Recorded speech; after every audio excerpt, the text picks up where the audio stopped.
이 자리를 꽉 채워주신 이 나라를 이끌어갈 젊은 여러분들 자리 함께 해주셔서 감사합니다. 저는 2009년 코펜하겐에서 열린 기후 정상회의에 참석한 이래 단 한 번도 빠짐없이 당사국 총회에 참석을 해왔습니다. 그리고 올해 28차 기후변화 당사국 총회는 2015년 우리 반기문 당시 UN 사무총장께서 국제사회의 리더들과 함께 만드신 파리 기후변화 협약에 따라서 그동안의 성과를 총점검하는 이른바 글로벌 스택테이크가 이루어지는 해였습니다. 그래서 잠옷 뜻깊은 기후변화 당사국 총회였습니다. 우리가 기후변화 총회에 시작할 때 좀 중지를 모아서 달성하고자 했던 표현이 우리 제 앞자리에 정말 밤잠 못 주무시고 전 세계를 누비시며 기후변화 협상의 최전선에 있는 김효훈 외교부 기후대사가 나와 계시는데 세계가 좀 희망했던 워딩은 이거였습니다. Orderly phase out of unabated fossil fuel. 그거였죠. 그러니까 저감되지 않는 화석 연료의 질서 있는 퇴출. 갈수록 심각해지는 기후 위기 속에서 화석 연료 탄소 배출이 줄어들지 않는 화석 연료 전체를 페이스 아웃하는 그런 결론을 기대하면서 출발을 했습니다.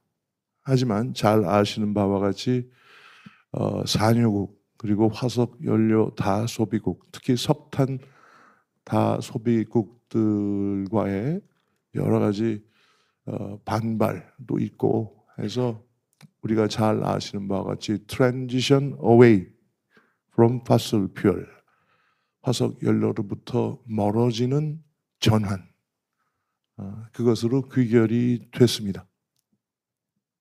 이 away라는 것을 두고 언제 어떻게 이걸 놓고 또 앞으로의 기후변화 당사국 총회 등등에서 논의와 논쟁이 있을 줄로 압니다.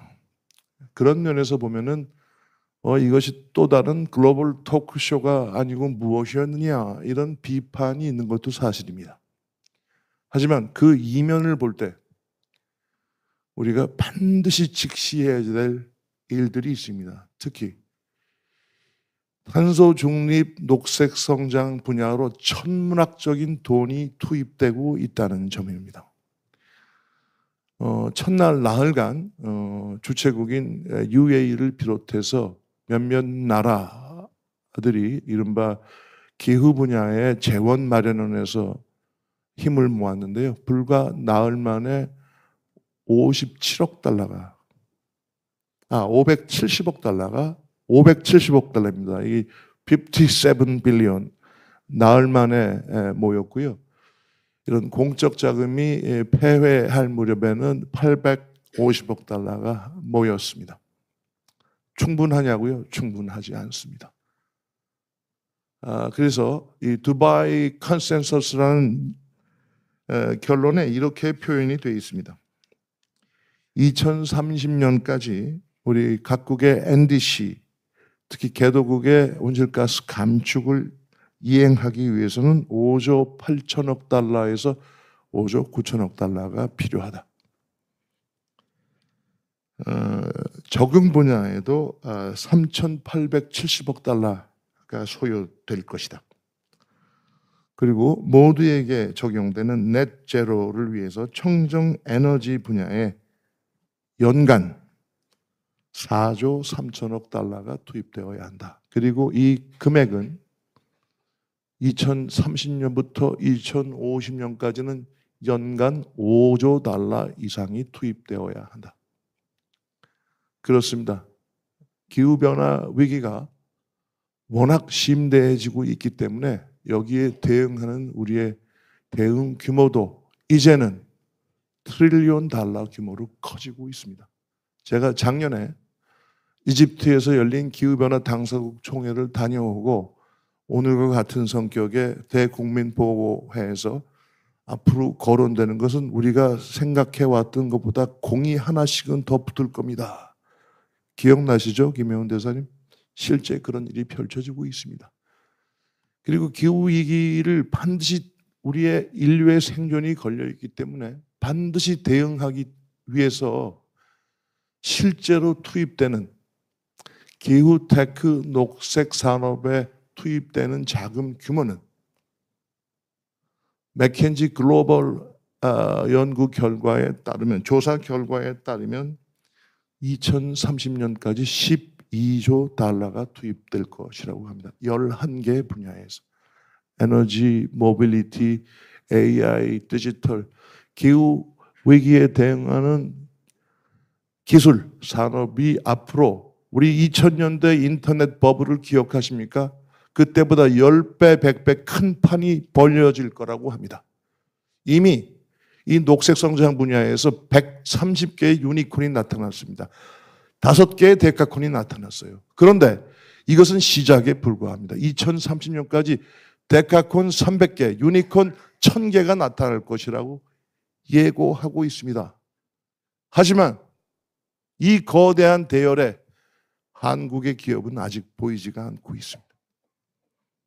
녹색 성장 한국이 주도했지만, 한국이 종주국이었지만 이제는 주도하지 않고 있습니다. 이것이 우리가 오늘 냉정하게 바라봐야 할 우리의 현 주소입니다. 한국이 국제사회에 제안한 카본 프리 얼라이언스, 무탄소 연합, 아주 뜻깊은 반응을 얻었습니다. 특히 전 세계적으로 재생에너지 2030년까지 3배, 에너지 효율 2배 이상 올리자는 글로벌 서약에 110여 개국이 참석을 했습니다. 참여를 했습니다.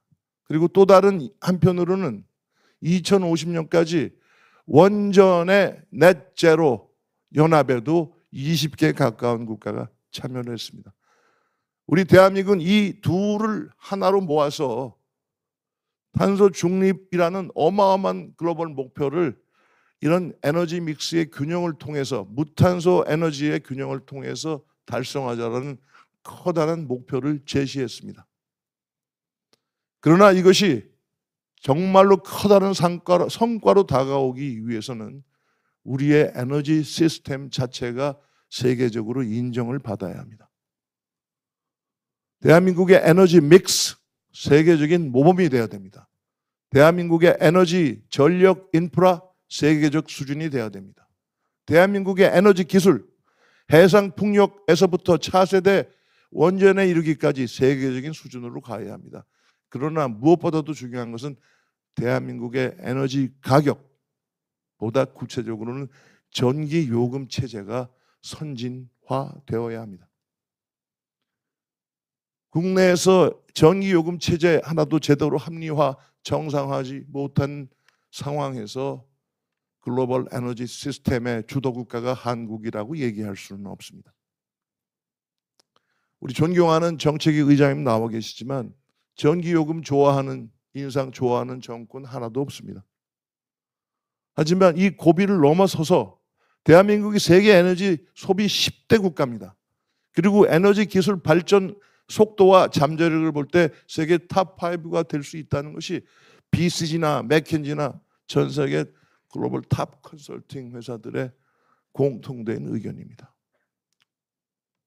그래서 탄소 중립, 녹색 성장을 선도하는 국가가 되기 위해서 이 자리에 함께하신 젊은 여러분들과 함께 우리 탄소 중립, 녹색 성장 위원회는 내년을 기후 리더십의 국가적인 원년으로 삼고자 합니다. 함께 해 주십시오.